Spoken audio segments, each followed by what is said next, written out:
أعوذ بالله من الشيطان الرجيم بسم الله الرحمن الرحيم يا أيها الناس اتقوا ربكم واخشوا يوما لا يجزي والد عن ولده ولا مولود هو جاز عن والده شيئا إن وعد الله حق فلا تغرنكم الحياة الدنيا ولا يغرنكم بالله الغرور صدق اللہ العظیم۔ سورہ لقمان کی دو آیتیں باقی ہیں، 33 اور 34۔ صرف 33 کی تلاوت آپ حضرات کی خدمت میں کی گئی۔ تو آیت نمبر 33 میں یہ والی بات ہے کہ اللہ جل جلالہ قیامت تک کے انسانوں کو خطاب فرما رہے ہیں، مومن کافر سب اس میں شامل ہیں، کیونکہ سب کو پالنے والے پیدا کرنے والے صرف اللہ کی ذات ہے۔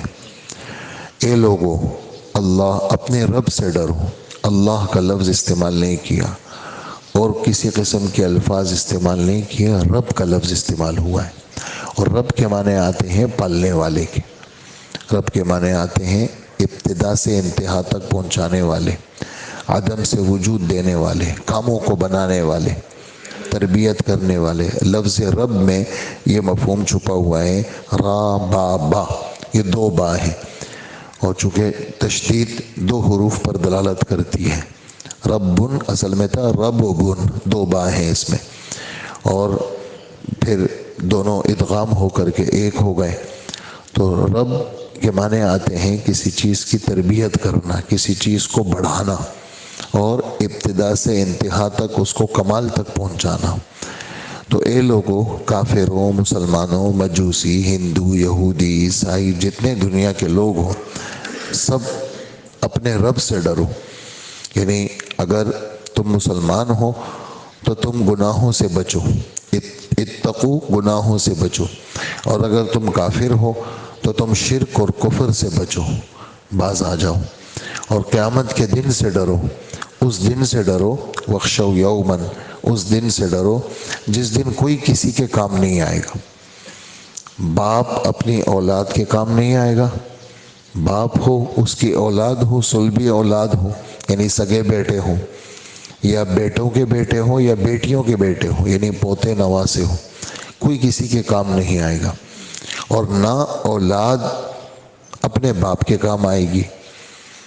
تو یہاں یعنی اولاد، باپ اولاد کے کام نہیں آئے گا اور اولاد باپ کے کام نہیں آئے گی۔ اس کا کیا مطلب ہے؟ تو چونکہ دیگر آیتوں میں سب آیتوں پہ نظر کر کے فیصلہ ہوتا ہے، صرف ایک آیت پہ نظر کر کے فیصلہ نہیں ہوتا۔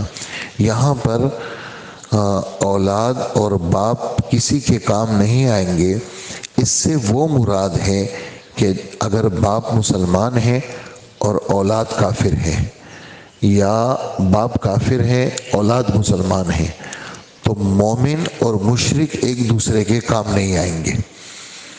مسلمان اولاد اپنے مسلمان باپ کے کام آئے گی، اور مسلمان باپ اپنے مسلم اولاد کے کام آئے گی۔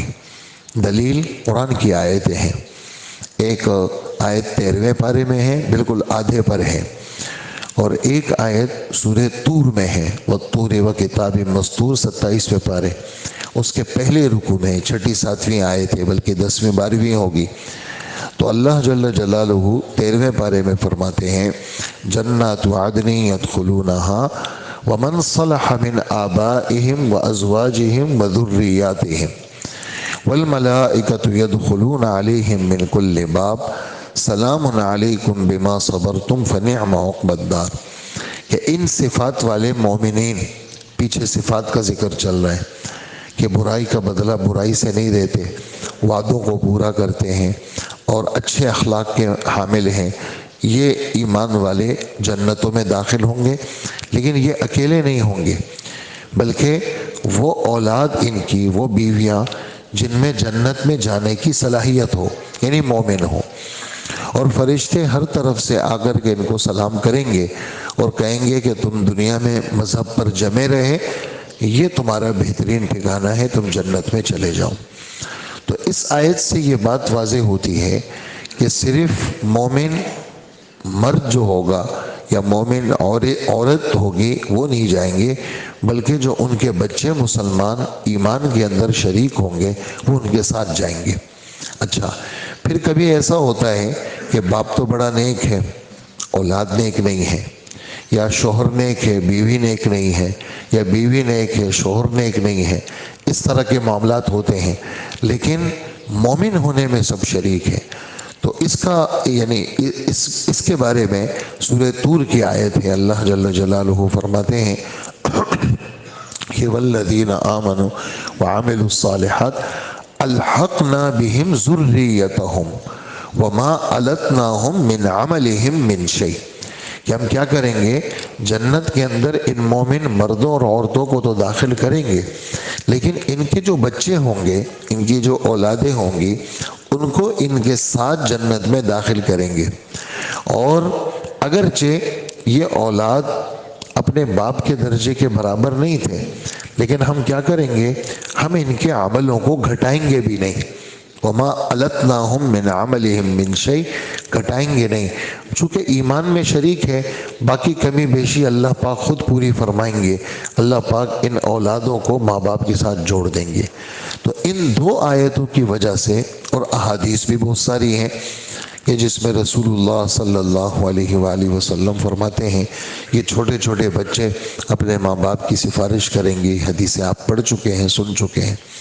ناتمام بچہ جو وقت سے پہلے پیدا ہوتا ہے کہ یہ بھی کیا کرتا ہے، یہ بھی گھسٹتا ہوا جاتا ہے اور جا کر کے اللہ سے سفارش کرتا ہے، اپنے ماں باپ کو لے کر کے جنت میں چلا جائے گا۔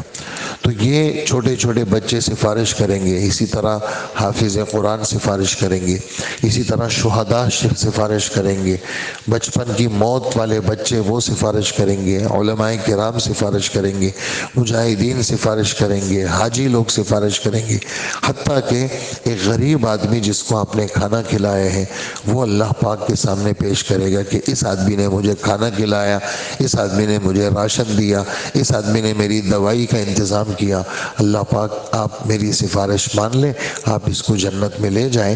تو ایمان والا ایمان والے کو نفع دے گا۔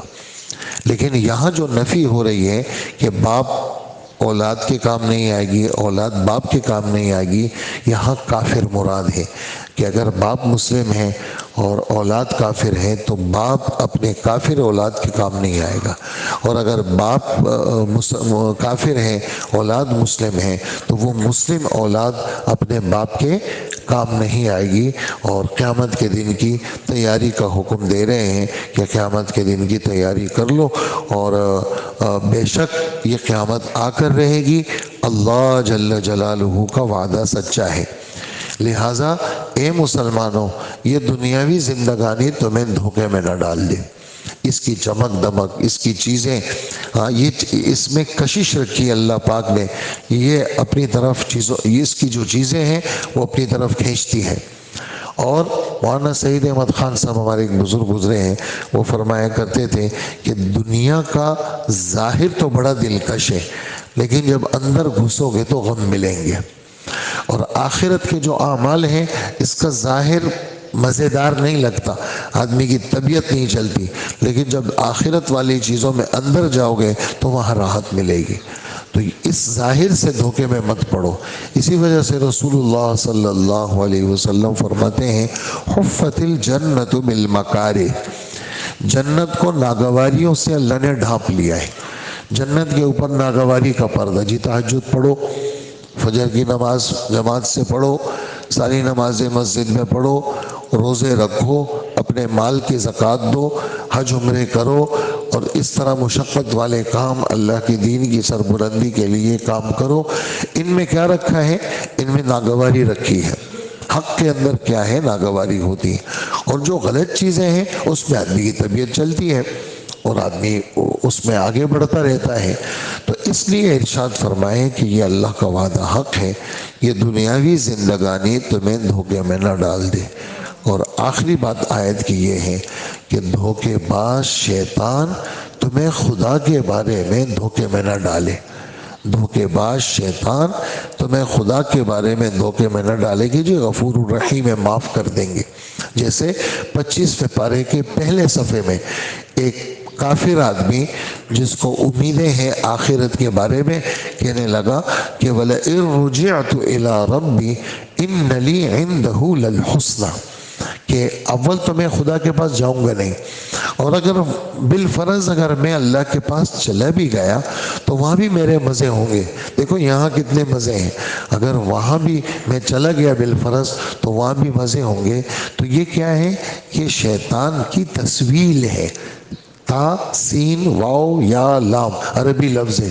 شیطان کا آگے امیدیں دلانا ہے اور وسوسے ڈالنا ہے، اور چیزوں کو خوبصورت کر کے شیطان کیا کرتا ہے؟ وہ پیش کرتا ہے. تو دھوکے باز شیطان تمہیں خدا کے بارے میں دھوکے میں نہ ڈال دے اور عمل سے نہ روک دے. اس لیے عمل کا مزاج بناؤ اور جس طرح ہو سکے کوشش کرو کہ جو تمہاری زندگی کو عمل والا بنا دے. اللہ پاک مجھے بھی عمل والا بنائے اور آپ کو بھی عمل والا بنائے. آیت نمبر 33 کا ترجمہ ہے، اللہ جل جلالہ فرماتے ہیں اے لوگو، اس میں ساری دنیا کے سارے انسان پہلے دن سے لے کر کے آخری دن تک سارے لوگ مراد ہیں. اے لوگو، آپ اپنے پروردگار کی ناراضگی سے بچو، ڈرو اللہ سے. اگر مسلمان گناہ گار ہو تو گناہوں سے بچو، گناہوں سے توبہ کرو، اور اگر کافر ہو تو شرک سے توبہ کرو. اور ڈرو اس دن سے جب کوئی باپ اپنے بیٹے کے کام نہیں آئے گا، اور نہ کسی بیٹے کی یہ مجال ہوگی کہ وہ اپنے باپ کے ذرا بھی کام آئے گا. نہ کسی بیٹے کی وجہ، اس لیے کہ دنیا کے اندر ماں باپ کی محبت اولاد سے زیادہ ہوتی ہے، اولاد کا یہ حال نہیں ہوتا. ماں باپ کی محبت زیادہ ہوتی ہے، اولاد کا یہ حال نہیں ہوتا. تو دونوں کی نفی کر دی اور تھوڑی تھوڑی تبدیلی کے ساتھ کر لے. یعنی والد نفع نہیں دے گا، جملہ فعلیہ لے آئے، اور اولاد نفع نہیں دے گی، جملہ اسمیہ لے آئے. اور جملہ اسمیہ میں طاقت زیادہ ہے، یعنی اولاد کا نفع نہ دینا. جیسے دنیا کے اندر وہ زیادہ محبت نہیں کرتی، تو جو پکا بیٹا تمہارا ہوگا وہ تو بالکل تمہارے کام نہیں آئے گا آخرت میں. جب پکا تمہارا تم سے پیدا شدہ بیٹا کام نہیں آئے گا، اس کی اولادوں کا کیا کہنا، پھر پوتوں پڑ پوتوں کا کیا کہنا. جو تم نے جس کا خیال رکھا وہ تمہارے کام نہیں آئے گا، تو جس کا خیال تمہارے بیٹے نے رکھا تو تمہارے کیا کام آئے گا. تو یہاں اس جملہ اسمیہ میں اس بات کی طرف اشارہ ہے.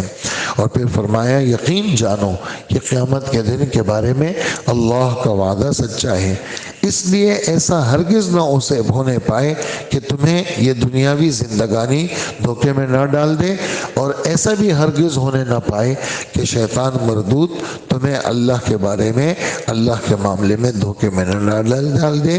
اور جو سب سے بڑا دھوکے باز ہے، غرور غین کے زبر کے ساتھ دھوکے باز کو کہتے ہیں، اور غرور غین کے پیش کے ساتھ تکبر اور بڑائی کو کہتے ہیں. اردو میں بھی کہتے ہیں نا بڑا مغرور آدمی ہے، وہ تو میم کے ساتھ ہے لیکن غین کے ساتھ بھی استعمال کرتے ہیں، اس آدمی میں بڑا غرور ہے، تو وہ غین کے پیش کے ساتھ ہے. اور غین کے زبر کے ساتھ یہ دھوکے کے لیے استعمال ہوتا ہے. اللہ پاک ہمیں عمل کی توفیق عطا فرمائے. الحمدللہ.